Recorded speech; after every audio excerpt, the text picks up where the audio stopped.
How DJT Lost the White House, Chapter 6, The Aftermath, Version 1.2, by Patrick Byrne. In my humbled tale thus far, I sought to stick to what I saw, what I heard, and what I knew. In this final chapter, I will cover what I think.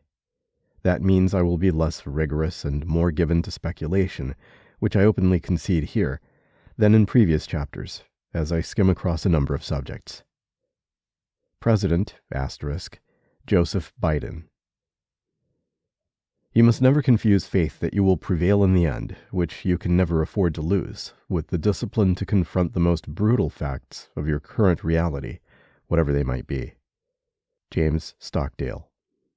Our founding fathers designed a constitutional process for selecting our president. I recognize that the constitutional process ran its course and selected Joe Biden as president. So Biden is president. Federalist Paper 68, Hamilton, argued that one thing our process had to recommend it was that it would filter out certain types of politicians and select for others. One wonders which describes Biden.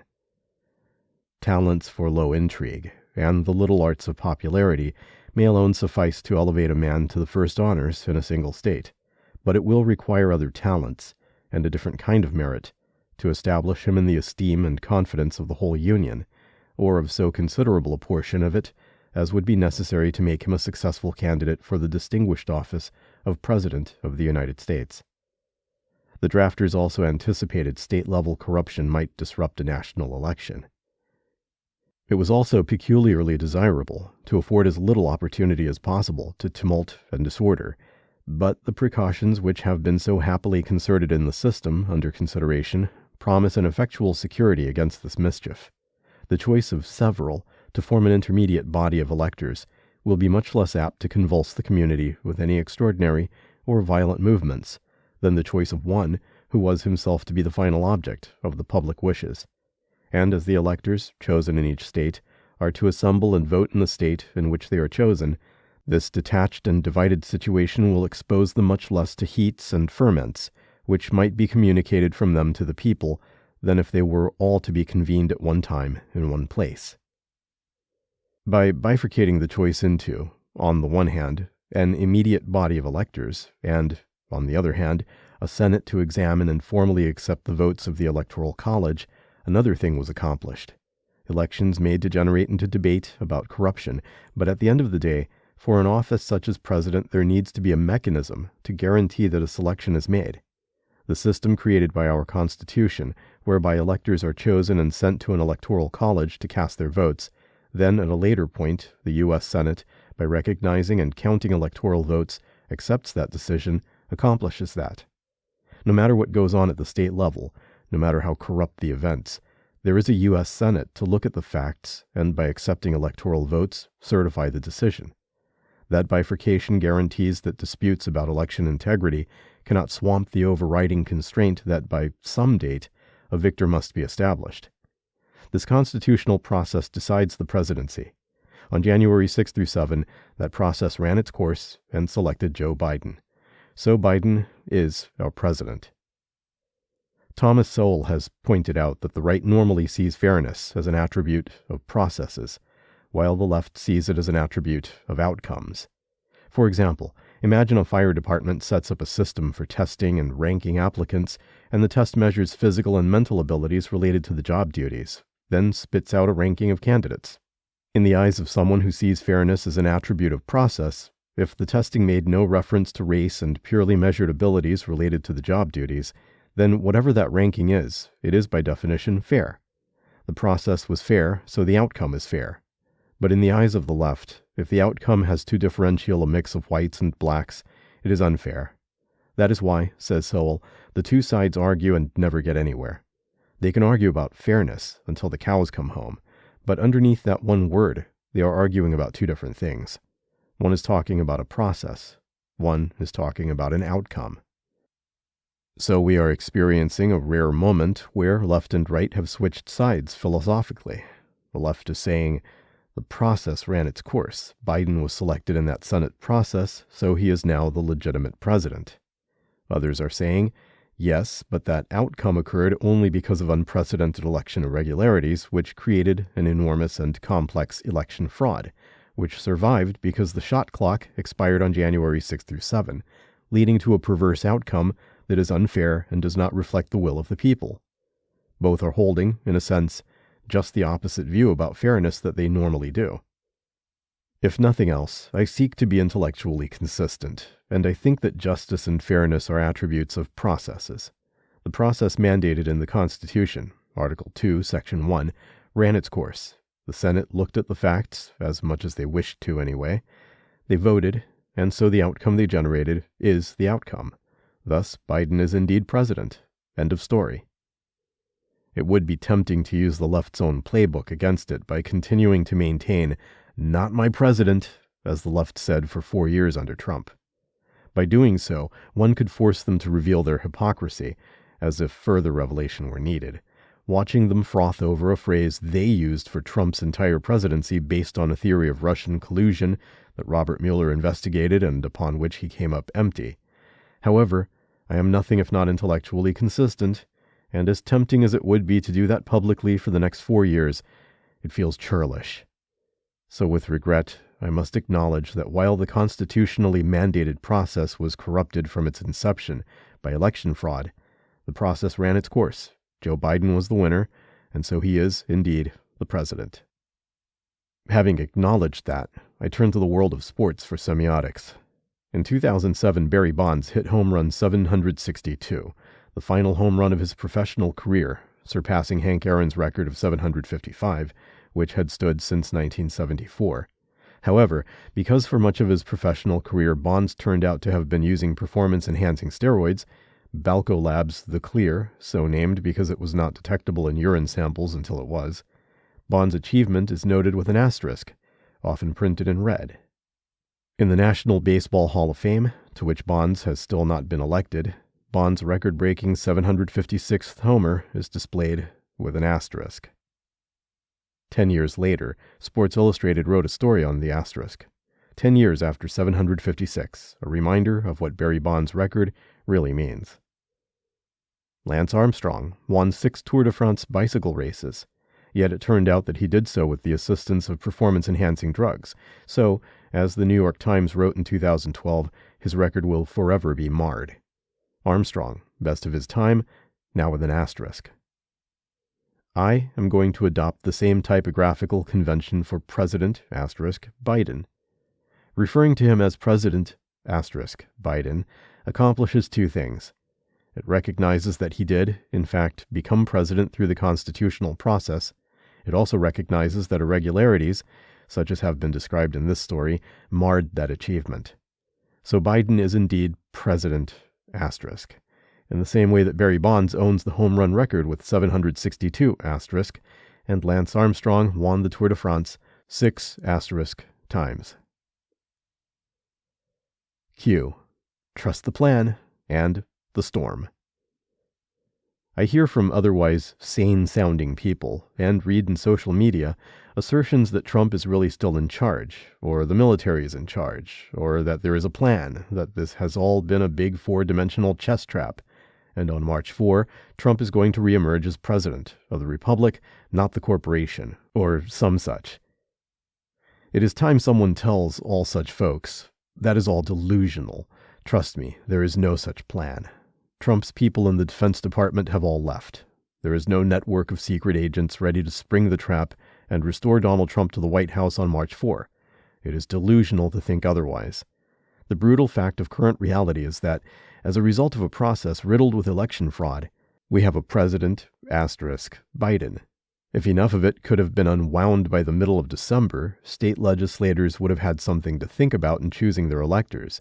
But the genius of those who designed this scheme was that after the election, they simply had to rope a dope for 8 weeks, and the grinding of constitutional gears would do the rest of the work for them. The Senate selected. Joe Biden became our president, Yes, that really happened. Do not live in a delusion by believing some trap is going to spring, a storm is on its way, and so forth. The Republican Party. As I indicated in How DJT Lost the White House, Chapter 4, the Christmas doldrums, December 23 to noon, January 6, the Republican Party is a disgrace. Through this process, I saw enough of them that I came to understand who they are. Other than a small number of strong players, it is mostly socialites and dilettantes, fat cats and grifters, raising $300 million to help expose election fraud, then provide no apparent help. Someone should look into where that $300 million went.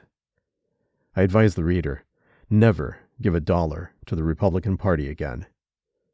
In these recent months, I met two people for whom I can completely vouch. Two people of whom I can say, these two people are fully and entirely about helping the USA and are not in it one iota for themselves. Those two people are Sidney Powell and Mike Flynn. They have started an excellent organization defending the Republic, and they mean business. Give them whatever donations you would otherwise send the Republican Party. They will be putting the money into two different endeavors. One is organized to fight election fraud. The other will be focused on finding the right candidates to back and fund. If you want a one-stop shop, the one place where you can give money to help the pro-freedom side, forget about the Republican Party, and remember Sidney Powell and Mike Flynn, and defendingtherepublic.org. America's Mayor, Rudy Giuliani. I wish to repeat again that I have been a long-term admirer of Rudy Giuliani. I always thought he was a great American, but at age 76, he was not the right man to manage on complex litigation involving matters cyber, and certainly not while putting a lot of work into a daily podcast and other pastimes. I also believe he is driven by things like jealousy over who gets airtime, and not a guy used to working with or seeing females as equals. In short, he's Grandpa. I love Grandpa, but I don't think the fate of the free world should hang on his shoulders. That was an unforced error on the part of President Trump. As much as I kick myself with should-haves and would-haves, at the end of the day, I think that, given this one error, no victory was possible. Numerous people who worked with Rudy's senior team independently came to wonder who among its top members were working for the opposition. That is how weak it seemed.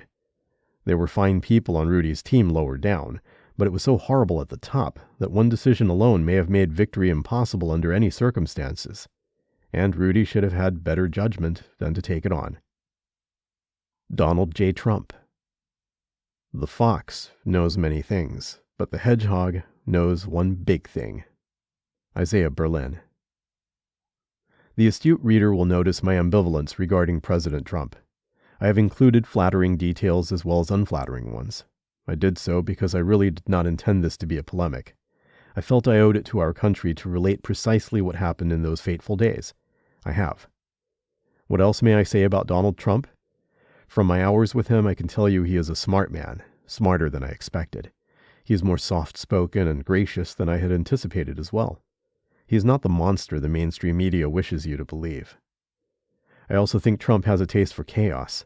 Someone pointed this out to me as a trait of those who grew up around alcoholism.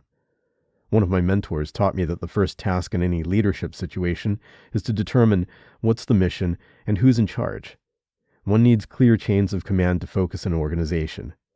President Trump's leadership style, which is to throw a problem against the wall and have a crowd swarm in to fix it, seems more appropriate to me to running a marketing company than it is to someone running an operation with millions of employees. Significantly, I think Donald Trump is a 74-year-old fellow who has lost a number of friends over the years, and like all men in that position, he perhaps clings to his remaining ones too closely. I was floating around inside his operation from the wheels up, and I saw what I saw. Rudy was not capable of managing anything like the effort it would have taken to defeat the deep rig. Thinking otherwise was an absurdity. I'm not even sure Rudy wanted to.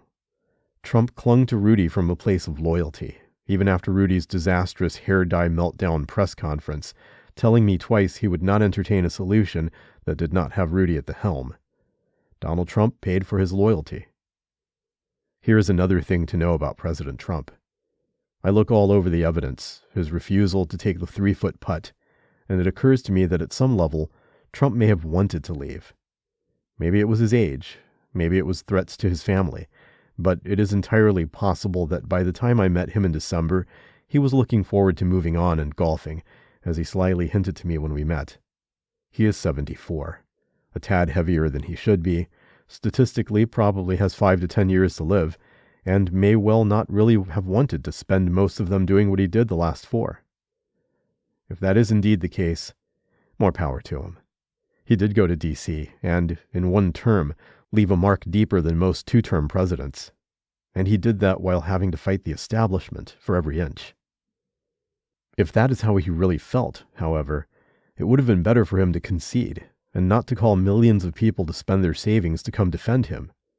I am not entirely certain he thinks in those terms, however. I have indicated a lot of ambivalence about Donald Trump, but for the first time I have a clear understanding of the meaning of Donald J. Trump in our history. It is not about his mannerism, his hair, his speaking style, his management style. What Donald Trump did is he figured out one big thing. The people of our country are suffering because elites sold them out. The people can look at what happened over the last 30, 40 years and know they have been sold out. They correctly understand that when they look at Trump, they are not looking at an elite, but one who wants to stand up, however coarsely, against the elites on their behalf. That is his source of appeal, and that is what causes so many to look the other way on his personal foibles. I agree with this worldview. I formed Deep Capture 13 years ago to document a war I would be waging against precisely the same observation. The USA has become an oligarchy, and the oligarchy has 2 wings, Wall Street and the deep state. We are a republic grown corrupt, and the nation is not being run for the benefit of the people. Check. Trump's movement is inspired by the same reaction to the world that inspired Deep Capture. Trump gets it. The problem is that Trump's personal foibles leak into his management. Even his admirers within the administration told me that the chaos I was experiencing was par for the course for 4 years. Being president is not a branding exercise, and the management style one might take in approaching a branding firm is not right for running an administration. President Trump is intuitive and does not do heavy homework, such as reading his full PDB. In this case, that resulted in him not understanding his full powers or the courses of action that were available to him. He left the details to personnel, but his personnel choices were terrible. Until he was elected president, Donald Trump had never spent one night in D.C. Based on all that I observed, my guess is that the day Donald Trump fired Mike Flynn, his goose was cooked. For the next 4 years, Trump got managed. He got handled by the bureaucracy. It is indeed a wonder Trump got done what he did. But I am confident that had Mike Flynn been there, history would have been completely different. Where's the proof? The same side maintaining there was no significant election fraud has since November 4th fought tooth and nail against allowing any real scrutiny of the systems to take place. For example, in November, a Nevada court gave some cyber ninjas of my acquaintance an order allowing an audit of election machines in that county. When they showed up to look at the machines, the audit was thwarted by election officials who said, "It does not say digital audit, it does not say forensic audit," and on that basis gave minimal compliance. They revealed some certificates but gave no access to inspect the machines. Similarly, in Arizona, currently, the Maricopa Board of Elections is refusing to honor a subpoena from the state Senate, and so on across the country. Despite the most suspect election in American history unfolding before our eyes, there has to this day been almost zero actual inspection of the systems and ballots, and what inspection has occurred has been exaggerated, such as Georgia. While these machines were sold to election boards as offering transparency, in practice there has been overwhelming digging in of heels against transparency since the day after the election, and every scrap of information we have obtained was fought for inch by inch. That is how they ran out the shot clock on January 6. By federal law, all the election materials used in the 2020 election must be preserved for 22 months. There are efforts to keep investigations running, court cases and Senate hearings and such. I believe that one breakthrough anywhere will embolden state legislatures to get more aggressive on demanding their own local independent investigation. Still, the opposition has achieved its primary objective. It made it impossible to audit any of the materials meaningfully before the Senate made its decision on January 6 through 7. Now it continues to fight against transparency, knowing that revelations that would come from a full audit would shape Americans' beliefs about the need to reform our election systems. That's odd, because one would think that if they actually believed their assertions of there being no fraud, They would welcome scrutiny to establish that election fraud had not dominated the election in key spots. Why does everything seem surreal? The weak hypothesis. You are living through a psyop, a psychological operation, being executed with military precision. What scared both Flynn and me, and what drove us both forward whenever we asked each other, "What the hell are we doing here?" was this possibility. It sounds far-fetched to most people, but we considered it an obvious possibility. What America has experienced for the last year has been a psyop, just like the ones we have used to destabilize and impose regime change on other countries. The stages of a regime-changing psyop, per what's known as the Bezmenov model, are 1. Demoralization of the country. 2. Disorientation. 3. Crisis. 4. Normalization. It takes little imagination to fit to this paradigm the events of the last year. 1. Demoralization of the country, COVID-19. 2. Disorientation, Antifa and BLM. 3. Crisis, election counting stops in 6 cities and 6 swing states, then a surprise. 4. Normalization. The media gaslights anyone who sees anything odd here. Regarding step number 1, demoralization COVID-19, how reasonable is it to suspect that COVID-19 may have been used in a plan to hijack the USA? I am not referring to the origins of COVID-19, or asserting that it was deliberately released as part of such a plan. But once in the open, does it seem like there were some who sought to take advantage of it? Might it be possible that some wanted the pandemic to be worse than it needed to be? Let us look at some things that are now known to be true, but which caused many hysterics when they first arose in the public discourse a year ago. Hydroxychloroquine. In 1983, a couple dozen other college students and I traveled to Asia to attend a semester in Beijing. We were all instructed to take hydroxychloroquine prophylactically while there, increasing the dose at the onset of malarial symptoms. Hydroxychloroquine had been around for decades back then. I vaguely remember some statistic like, of people who take it daily for 10 years, 2% will develop heart arrhythmia. But other than that warning, and one that slight dizziness might occur when one first took it, HCQ was described to us as being quite benign. I stayed a year in China, then went and lived in the north of Thailand for 5 months. In dusty one-shop villages, I would see on store shelves 1 bottle containing aspirin, 1 bottle containing hydroxychloroquine, both sold by the pill for 5 cents. When one had malarial symptoms, one bought a handful of hydroxychloroquine pills and treated oneself. Just as if one had a toothache, one bought a handful of aspirin and treated oneself. Hydroxychloroquine was sold to kids with no more thought than one would give selling a few pills of aspirin to a 10-year-old with a toothache. Thus, when last spring doctors started reporting favorable results with early treatment of COVID-19 using hydroxychloroquine, it was with some surprise that I saw the mainstream media go apoplectic about this suddenly dangerous HCQ. Talking heads on mainstream media discussed whether or not, in extremis, they would take hydroxychloroquine, as though they were discussing taking a radical new form of chemotherapy in the event they had cancer. Governors got in on the act, creating special orders, making it impossible for doctors to provide HCQ for off-label use to their COVID-19 patients. A rare moment that the government ruptured the doctor-patient privacy within such decisions are normally made.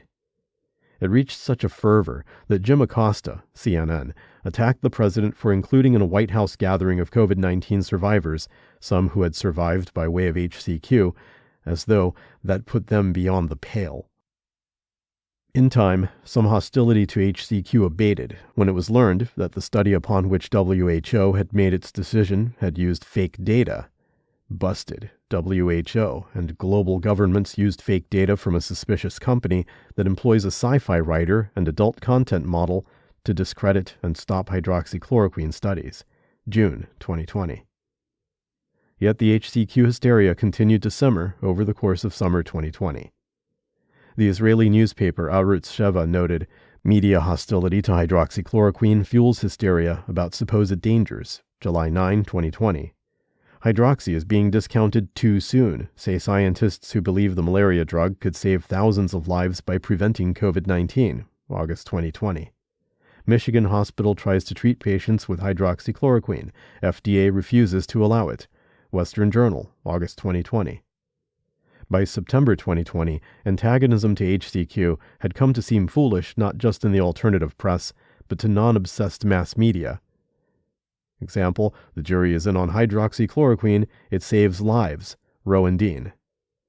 Now the point is no longer in serious dispute. See, HCQ is effective for COVID-19 when used early, real-time meta-analysis of 201 studies. The hysteria over HCQ cost countless lives, and thwarted the ability of doctors to use HCQ to snuff out the pandemic early on. Ivermectin. Since 1981, ivermectin has been used as a frontline treatment for parasites, lice, scabies, ringworm, etc., around the world. In fact, it is included in the World Health Organization's list of 40 essential medicines, 2019. Yet this benign and standard-issue drug went through the same process of demonization by the mainstream media as did HCQ. Eventually, in the face of enough data regarding its efficacy having reached the public, the NIH softened its stance against ivermectin. The Association of American Physicians and Surgeons put out a statement welcoming that change. The Association of American Physicians and Surgeons, AAPS, notes that there are now 49 ivermectin studies summarized on c19study.com, 100% of which show favorable results. From the report, Association of American Physicians and Surgeons, AAPS, applauds NIH revised stance on ivermectin for COVID-19. From Australia to South Africa, doctors reported rapid improvements in COVID-19 patients from this cheap and readily available drug. Yet ivermectin was another drug from which our betters protected us for months of this pandemic, rather than using these safe and dirt-cheap drugs to address early onset of symptoms, which would have done more to flatten the curve than all the press conferences we saw. Lockdowns. The left has pushed for the most extreme lockdowns, while President Trump pushed for something more limited. Sweden, operating from a perspective that was science-based rather than hysteria-based or politically based, instituted a more limited lockdown than anything contemplated in the USA. Their model was to quarantine the vulnerable, yet have the rest of society continue with their lives with modest social distancing, thus pursuing herd immunity and the least disruption to the economy and civil liberties of the citizens. In other words, the Swedish approach was significantly more Trump than Trump, and the precise opposite of the lockdown-mad approach demanded by most of the rest of Europe and the left in America. Sweden's strategy turned out to be the wisest. The second wave they experienced was not larger than the first. Sweden avoided turning into a police state, and now COVID-19 deaths have tapered to zero, all graphs and data from World Health Organization website. Meanwhile, most of Europe and the industrialized world is experiencing a second wave more intense than the first, and deaths have most certainly not tapered to zero. For example, here are COVID-19 deaths in lockdown-mad Germany, France, and the UK over the last year. Please note the scale dissimilarities on the right. While Sweden has tapered to zero deaths, Germany, France, and the UK are still experiencing daily deaths in the many hundreds and even over 1,000. The start of the COVID-19 pandemic. The people who were maintaining positions thought wacky a year ago have turned out to be right about other things besides hydroxychloroquine and ivermectin. For example, a year ago, no conspiracy theory was more reviled than one that held this disease started in a government laboratory in Wuhan. Yet, by the beginning of 2021, we were seeing articles such as, "Corrupt corporate media finally admits coronavirus probably came from a communist Chinese lab." The Federalist, January 5, 2021. Citing an article appearing in mainstream New York Magazine, "The Lab Leak Hypothesis," New York Magazine, January 4, 2021. On February 2, 2021, PBS ran a 90-minute documentary, China's COVID Secrets, maintaining that the COVID-19 pandemic began in a Chinese lab accident and the CCP engaged in a cover-up. On February 11, 2021, the Director General of World Health Organization did a U-turn on his previous dismissal of the possibility of COVID-19 originating in a Chinese lab, saying, "Some questions have been raised as to whether some hypotheses have been discarded. I want to clarify that all hypotheses remain open and require further study."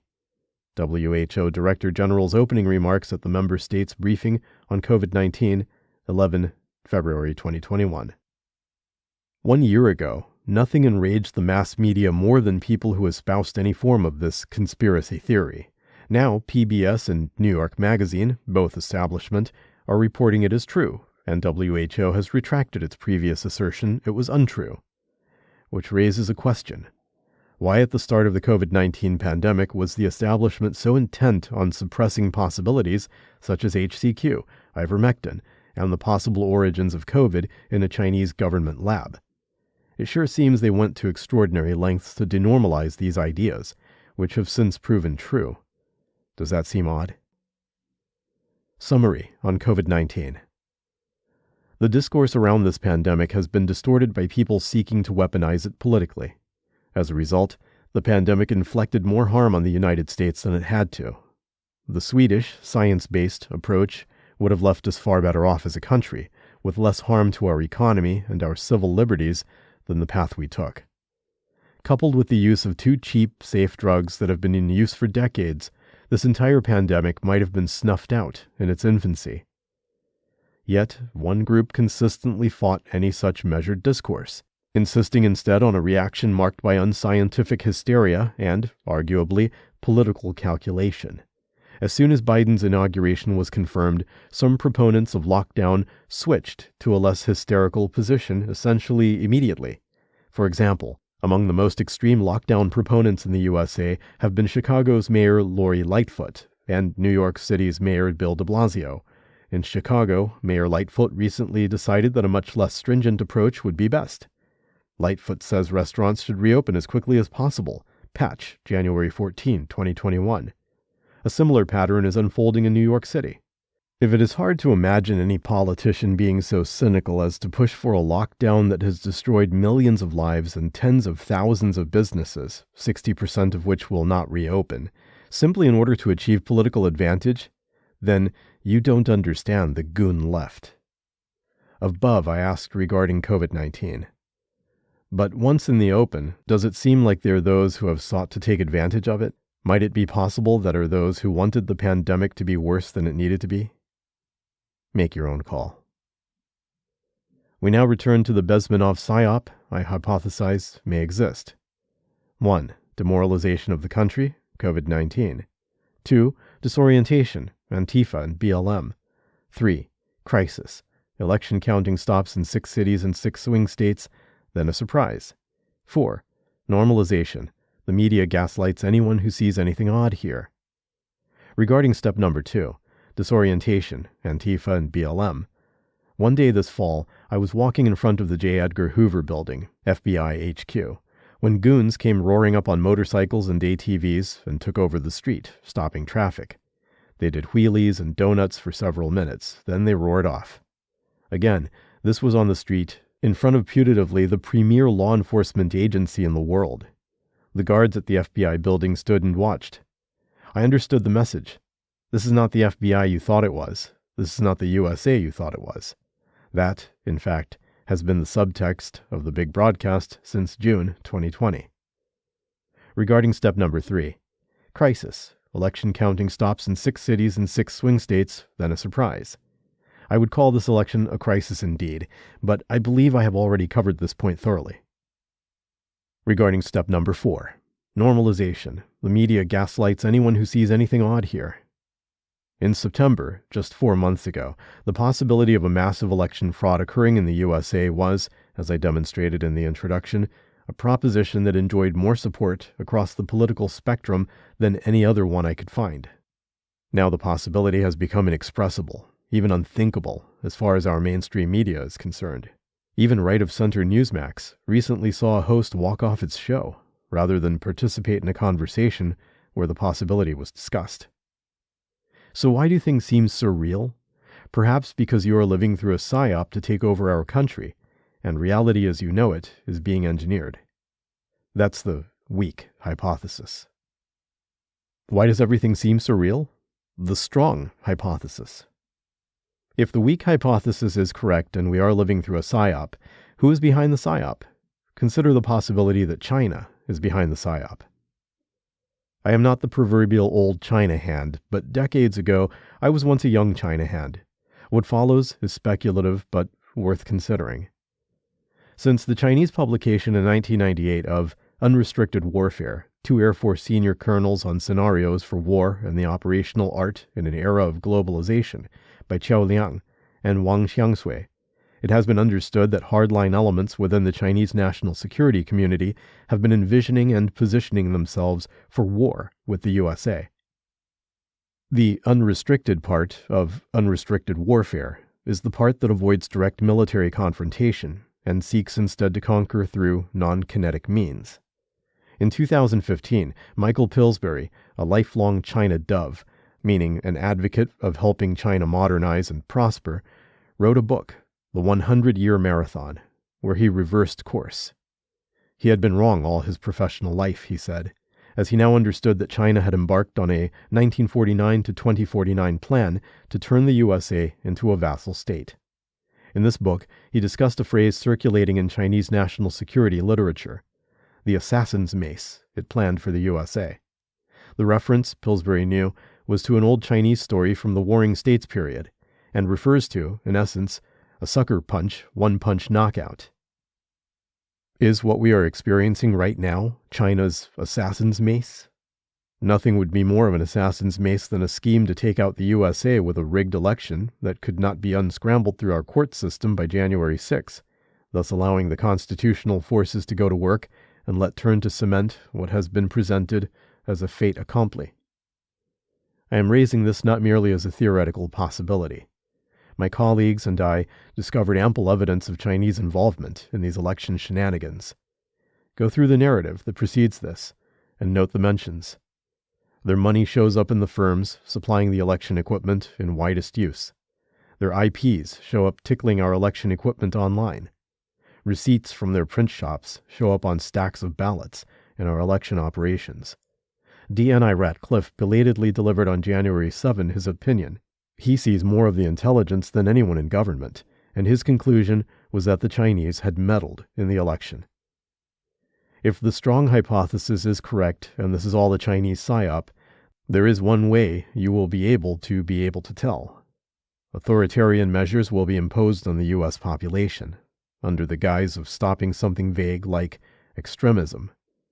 President Joe Biden will fill his administration with China doves, and he will reverse an executive order of Trump's to allow the Chinese to resume building components of our critical infrastructure, such as electrical infrastructure, because of the political discourse being constrained by big tech and authoritarian measures.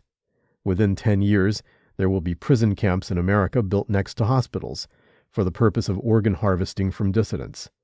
By that time, Xi Jinping will have a button on his desk. One day he will hit it, the U.S. electrical grid will shut down, and over the course of 1 year, 90% of Americans will die off, and the USA will turn into a farm, for which China's 1.6 billion people will be grateful. Those will be your warning signs that the strong hypothesis was correct. The Supreme Court of the United States.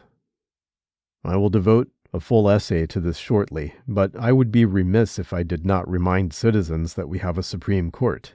The Supreme Court let us down once, in 1936 through 1937, when they succumbed to FDR's threats to pack the court.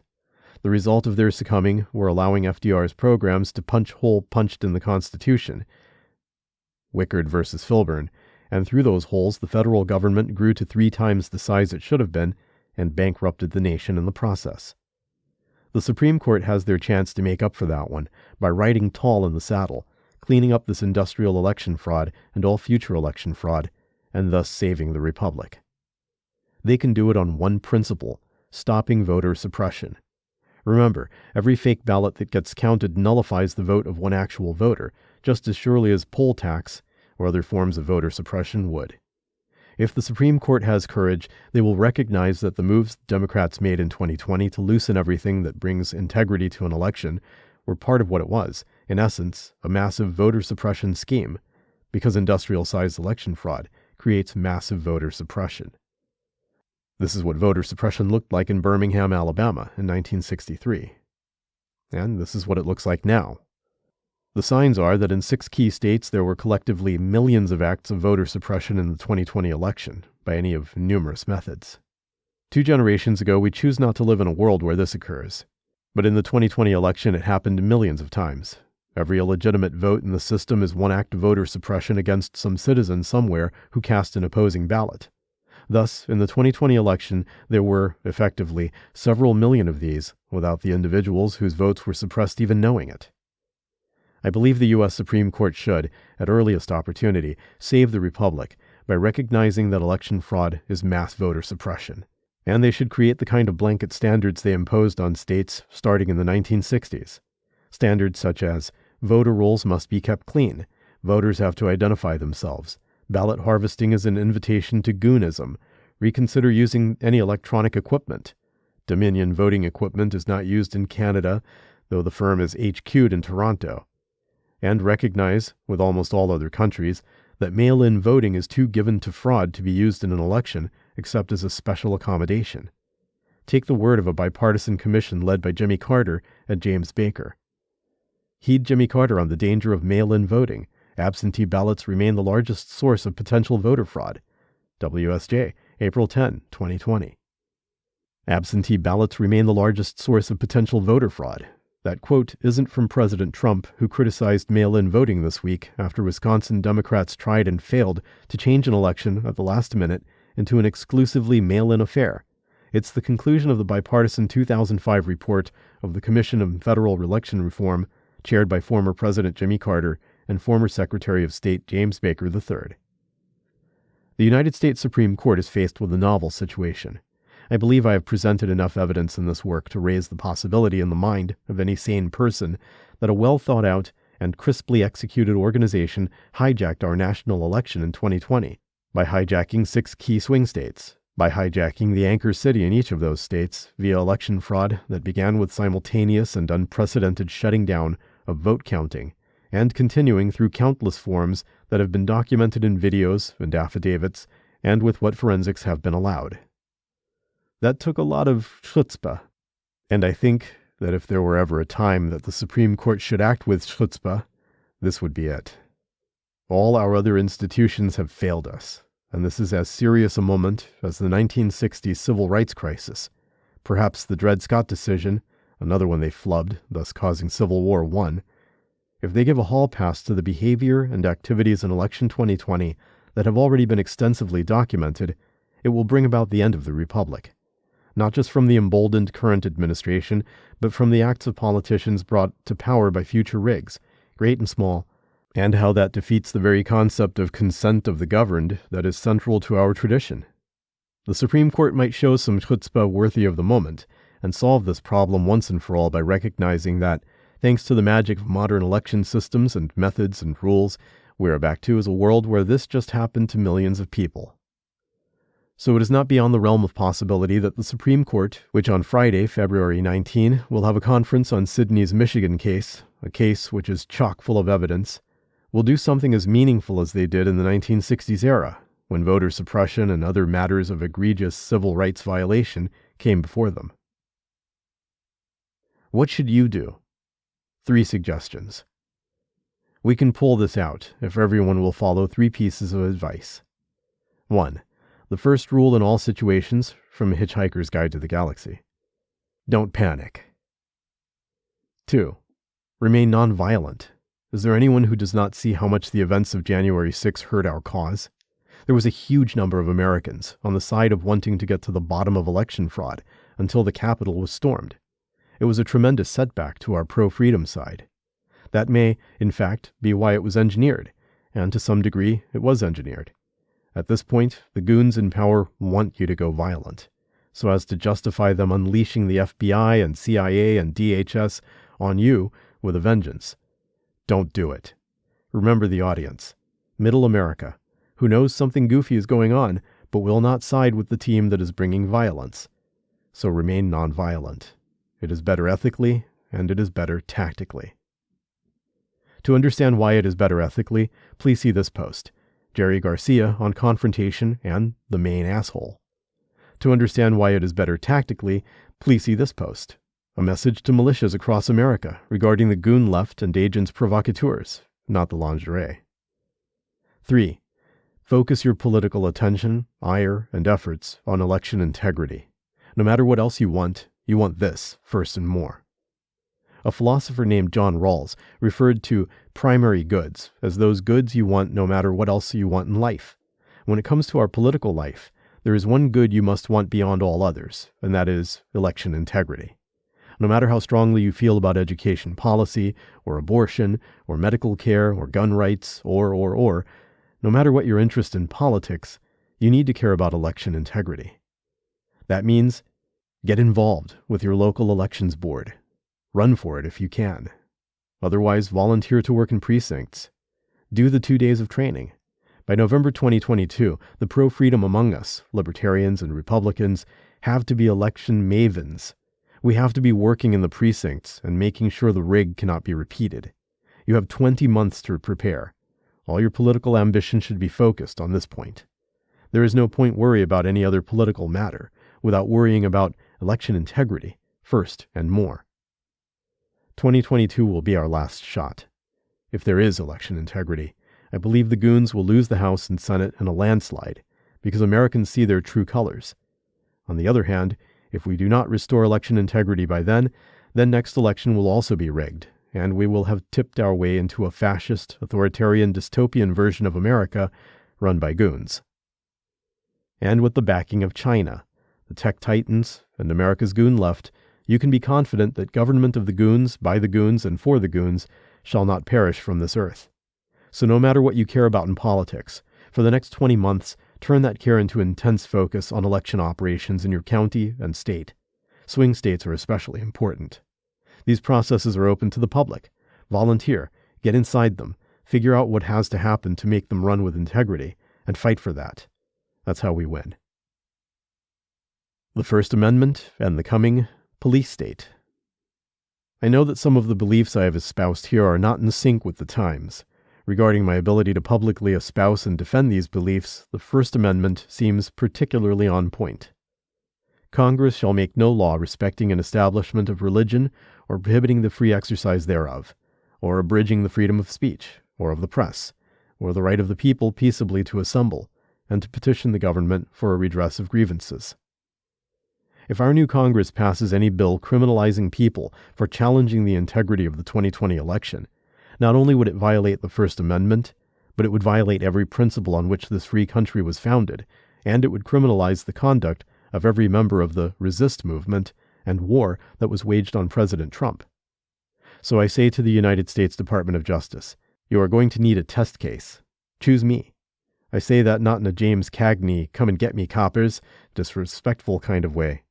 I mean it respectfully, but sincerely. If our rulers wish to claim that in America, maintaining and expressing political beliefs such as "meine ist just völlig verboten," I'd really like to know. So I invite the DOJ to prosecute me for this 4-part statement. I acknowledge that Joe Biden proceeded successfully through the Article 2, Section 1 constitutionally mandated process that selects a president. He thus is, indeed, president. I also believe substantial irregularities affected the election process and that those irregularities should be studied, discussed, and prosecuted in order to restore election integrity to our nation in time for the 2022 election. Because of these irregularities, I refer to him as President Biden. In addition, to the degree that Biden tries to loosen rules governing future elections, or changes immigration policy so as to dramatically shift voter composition in the USA, I will claim it confirms my weak hypothesis. Industrial-level election fraud rigged the election for Biden, the left knows it, and wanting the rig to be locked in for future elections, they seek to change the rules and the electorate now. In addition, behind some election irregularities, I see the hand of China. Therefore, when President Biden accommodates China through his appointments and executive orders, I take it as confirming my strong hypothesis. We are experiencing a Chinese psyop to take over the United States without firing a shot. Lastly, I want those who join me in doubting election 2020 to work non-violently to pursue our investigations, promote our point of view, and get involved with local election activities across the country, with an eye to restoring election integrity in time for the elections of November 2022. Every fake vote allowed into the system is an act of voter suppression against one legitimate vote from a citizen somewhere. If it becomes illegal to espouse that worldview, I'll be your huckleberry.